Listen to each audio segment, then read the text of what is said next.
Gabri Jasmine പിണങ്ങിയതിന് ശേഷം ഇവർ ശരിക്കും പറഞ്ഞാൽ സോഷ്യൽ മീഡിയാസിൽ വലിയ തോതിലൊന്നും ആക്റ്റീവ് അല്ലായിരുന്നു. ഗബ്രി ആണെങ്കിൽ വളരെ വലിയ തോതിലൊന്നും തന്നെ പോസ്റ്റുകളോ അല്ലെങ്കിൽ ഈ പറയുന്ന തരത്തിൽ സ്റ്റോറീസോ കാര്യങ്ങളോ ഒന്നും തന്നെ തൻ്റെ ഇൻസ്റ്റാഗ്രാം പേജിലൊന്നും ഇടുന്നില്ലായിരുന്നു. യൂട്യൂബ് ആണെങ്കിൽ കംപ്ലീറ്റ്ലി ഗബ്രി കളയുന്ന ഒരു മട്ടായിരുന്നു. ജാസ്മിൻ മാത്രമാണ് പ്രൊമോഷന്റെ ഭാഗമായിട്ട് ചില വീഡിയോസും കാര്യങ്ങളൊക്കെ തന്നെ വല്ലപ്പോഴും ഒക്കെ ഇടുന്ന ആ ഒരു ഇതെന്ന് പറയുന്നത്. ഇതിപ്പോൾ കുറച്ച് ദിവസങ്ങളായിട്ട് ഗബ്രിയുടെ ഒരു അനക്കവും ഒന്നും തന്നെ ഇല്ലായിരുന്നു.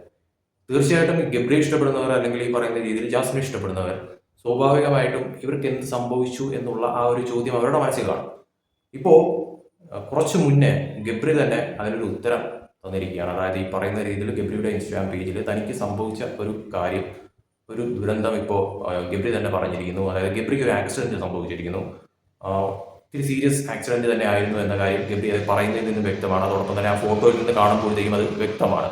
ഇത് സംഭവിച്ചത് ജനുവരി 26-ാം തീയതിയാണ്. ഗബ്രി ഇൻസ്റ്റാഗ്രാമിൽ ഇട്ട ആ ഒരു പോസ്റ്റ് ഞാനൊന്ന് ആദ്യം ഒന്ന് വായിക്കാം, എന്താണ് Gabri പറഞ്ഞതെന്നുള്ളത്. I met with a serious accident on the 26th of January, and ever since then I have been going through a difficult phase in my life. The past couple of weeks have mostly been about resting, healing, slowing down, and learning to listen to my body. It hasn't been easy for me, both physically and mentally, but I am taking things one day at a time. Please keep me in your prayers that I stay strong, heal well, and get through this phase. Thank you for all the love and understanding. ഇതായിരുന്നു ഗബ്രി കുറച്ച് മുന്നേ ഇട്ട Instagram story എന്ന് പറയുന്നത്. അതിൽ തന്നെ ഇത് ഗബ്രി വ്യക്തമായി പറഞ്ഞിട്ടുണ്ടായിരുന്നു എന്താണ് തനിക്ക് സംഭവിച്ചത്. 26 ജനുവരിയിലാണ് ഈ ഒരു സീരിയസ് ആക്സിഡന്റ് ഉണ്ടാകുന്നതും അതിനെക്കുറിച്ചുള്ള ബാക്കി കാര്യങ്ങളും ഒക്കെ തന്നെയാണ്. വളരെ ഡിഫിക്കൽട്ട് സിറ്റുവേഷനിൽ കൂടെയാണ് ഗബ്രി കടന്നു പോയത് എന്നൊക്കെ തരത്തിൽ. അപ്പോൾ തീർച്ചയായിട്ടും ഇതൊരിക്കലും പ്രതീക്ഷിക്കാത്ത ഒരു അൺഎക്സ്പെക്റ്റഡ് ആയിട്ടുള്ള ഒരു കാര്യമായിരുന്നു ഗബ്രി ഇപ്പോൾ ഈ പറഞ്ഞ കാര്യം എന്ന് പറയുന്നത്, ഈ ആക്സിഡന്റ് കാര്യങ്ങളൊക്കെ തന്നെ. നമുക്കറിയാം ഇപ്പോൾ ഈ ഗബ്രി ജാസ്മിൻ സീസൺ 6 ഉണ്ടായിരുന്ന ഈ രണ്ട് കണ്ടസ്റ്റൻസ്, ഇവർ അതിനുള്ളിൽ ഉണ്ടാക്കിയ കുറേയധികം കോലാഹലങ്ങൾ, അതിനുശേഷം ഇവർ പുറത്തു വന്ന് അത്രത്തോളം കട്ടച്ചക്സ് ആവുന്ന തരത്തിൽ, അത്രത്തോളം ഒരു അടുപ്പമാവുന്ന ആ റിലേഷനിലാവുന്ന തരത്തിലോട്ട് കാര്യങ്ങൾ മാറി. ഈ പറയുന്ന ഇവരുടെ ഹേറ്റേഴ്സിനെ തന്നെ ഞെട്ടിക്കുന്ന തരത്തിലുള്ള ഒരു ഇതായിരുന്നു ഇവർ. അതിനുശേഷം പിന്നെ കുറേയധികം ബ്ലോഗ്സും കാര്യങ്ങളും വീഡിയോസൊക്കെ ആയിട്ട് സോഷ്യൽ മീഡിയ നിറയ്ക്കുന്ന തരത്തിലുള്ള കാര്യങ്ങളുണ്ടായിരുന്നു. പക്ഷേ ഇത് അധിക നാൾ പോയില്ല, അതായത് കുറച്ച് നാൾ പോയി. അത് കഴിഞ്ഞിട്ട് സഡൻ ആയിട്ടൊരു ബ്രേക്ക് വന്നു.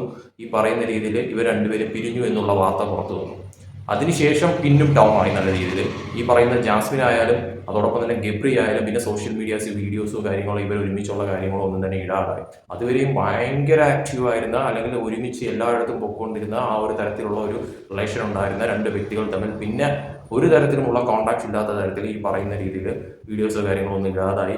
യൂട്യൂബ് അക്കൗണ്ട്, ഗബ്രിയുടെ യൂട്യൂബ് അക്കൗണ്ട് തന്നെ ഗബ്രി വീഡിയോസ് എല്ലാം കംപ്ലീറ്റ്ലി ഡിലീറ്റ് ചെയ്യുന്ന തരത്തിലോട്ട് കാര്യങ്ങൾ മാറി. ജാസ്മിൻ്റെ വീഡിയോസ് കംപ്ലീറ്റ് ഡിലീറ്റ് ചെയ്യുന്ന തരത്തിലോട്ട് കാര്യങ്ങൾ മാറി. ഫോളോ ചെയ്യുന്ന മാറ്റി. അപ്പോൾ ഒരു സീരിയസ് പ്രശ്നത്തിലേക്ക് കാര്യങ്ങൾ പോകുന്ന തരത്തിലോട്ട് എത്തിയിരുന്നു. അതിനുശേഷം പിന്നെ ഇവർ സോഷ്യൽ മീഡിയാസിൽ തന്നെ ബാക്കിയുള്ള കാര്യങ്ങളോ ഒന്നും തന്നെ അത്രയധികം ആക്റ്റീവ് ഒന്നും അല്ലായിരുന്നു. ജാസ്മിൻ പ്രൊമോഷന്റെ ഭാഗമായിട്ട് ഇടുന്ന ചില കാര്യങ്ങളല്ലാതെ തന്നെ ജാസ്മിനും അധികം ഒന്നും ആക്റ്റീവ് അല്ലായിരുന്നു. ഇപ്പോൾ ഈ സംഭവിച്ചിരിക്കുന്ന ഈ ഒരു കാര്യം ശരിക്കും പറഞ്ഞാൽ ഇത് ജാസ്മിൻ ഈ പറയുന്ന രീതിയിൽ ഇനി ഗബ്രിയെ കാണാൻ പോകുമോ? അതായത് നമുക്കറിയാം, നമ്മൾ അത്രത്തോളം ഒരു ഡീപ്പായിട്ടുള്ള ഫ്രണ്ട്ഷിപ്പും കാര്യങ്ങളൊക്കെ ഉള്ള ഏതൊരു വ്യക്തിയും സ്വാഭാവികമായിട്ട് പിണങ്ങി കഴിഞ്ഞാൽ എന്ത് തന്നെ ആയാലും ഒരു സീരിയസ് ഇഷ്യൂ ഉണ്ടാകുമ്പോഴത്തേക്കും അല്ലെങ്കിൽ സീരിയസ് ആയിട്ടുള്ള എന്തെങ്കിലും തരത്തിലുള്ള പ്രശ്നം ഉണ്ടാകുമ്പോഴത്തേക്കും ഉറപ്പായിട്ടും അവരെ കാണാനോ അല്ലെങ്കിൽ അവരെ ഒന്ന് ബന്ധപ്പെടാനോ ഒക്കെ ശ്രമിക്കുമെന്ന കാര്യം ഉറപ്പാണ്. ആ ഒരു തരത്തിൽ എന്തായാലും ജാസ്മിന്റെ ഭാഗത്ത് നിന്ന് ഉണ്ടാകുമെന്നാണ് പ്രതീക്ഷിക്കുന്നത് ഈ ഒരു ഇഷ്യൂ. കാരണം അത്രയ്ക്കും ഒരു സീരിയസ് ഇഷ്യൂ ആയിരുന്നു ഇപ്പോൾ ഗബ്രിക്ക് സംഭവിച്ചത് എന്നുള്ളത് ഗബ്രി പറഞ്ഞതിൽ നിന്നും ആ ഒരു ഫോട്ടോസ് കാണുമ്പോഴത്തേക്കും വ്യക്തമായിട്ടുള്ള ഒരു കാര്യം തന്നെയാണ്. സോ എന്തായാലും ആ ഒരു പിണക്കം ഇതോടുകൂടി അവസാനിക്കുന്ന തരത്തിലോട്ട് കാര്യങ്ങൾ മാറുമോ? അതായത് ഗബ്രി കാണാനായിട്ട് ജാസ്മിൻ പോകുമോ എന്നുള്ളത് അവർ തമ്മിലുള്ള കാര്യമാണ്.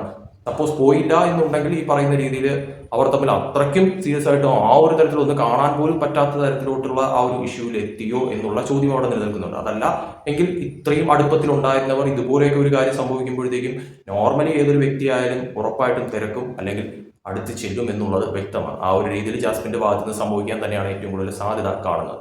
എന്തായാലും ഗബ്രിക്ക് സംഭവിച്ച ഈ ഒരു കാര്യം ഒട്ടും പ്രതീക്ഷിക്കാത്ത ഒരു കാര്യം തന്നെയാണ്. എത്രയും പെട്ടെന്ന് തന്നെ സുഖമായി തിരിച്ചു വരട്ടെ.